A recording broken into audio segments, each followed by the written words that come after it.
అనుదిన నిత్యజీవపు మాటలు. దేవుని నామానికి మహిమ కలుగునుగాక. దేవుని వాక్యాన్ని చదువుకుందాము. ఈ సువార్త సర్వలోకములో ఫలించుచు వ్యాపించినట్లుగా మీరు దేవుని కృపను గూర్చి విని సత్యముగా గ్రహించిన నాట నుండి మీలో సైతము ఫలించుచు వ్యాపించుచున్నది. కొలస్సీలకు రాసిన పత్రిక 1వ అధ్యాయము 6వ వచనం.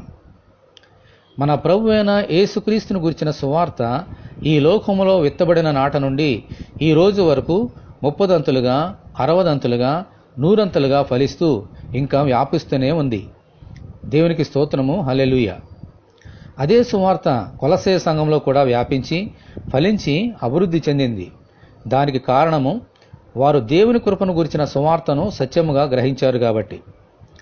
దేవుని సువార్త మనలో కూడా ఫలించాలి అనంటే ఆ సువార్తను ఉన్నది ఉన్నట్టుగా సత్యముగా గ్రహించాలి. ఈ లోకములో చాలామంది క్రీస్తులో ఫలించకపోవడానికి గల కారణము సువార్తను సత్యముతో గ్రహించకపోవడమే. మనమైతే ఆ సత్య సువార్తలో ఫలించుకుంటూ సాగిపోదాము. ఇటువంటి కృప కొరకు మనమందరము దేవుని ప్రార్థన చేసుకుందాం.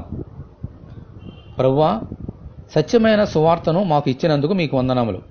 మీరు మాకు ఇచ్చిన ఈ గొప్ప సువార్తను సత్యముతో గ్రహించి మీ కొరకు ఫలించుచు అభివృద్ధి పొందినట్లు అనుగ్రహించమని, ఈ వాక్యం వింటున్న నీ బిడ్డలందరినీ అలాగున దీవించమని ప్రభువైన యేసుక్రీస్తు ద్వారా ప్రార్థన చేయుచున్నాము తండ్రి, ఆమేన్.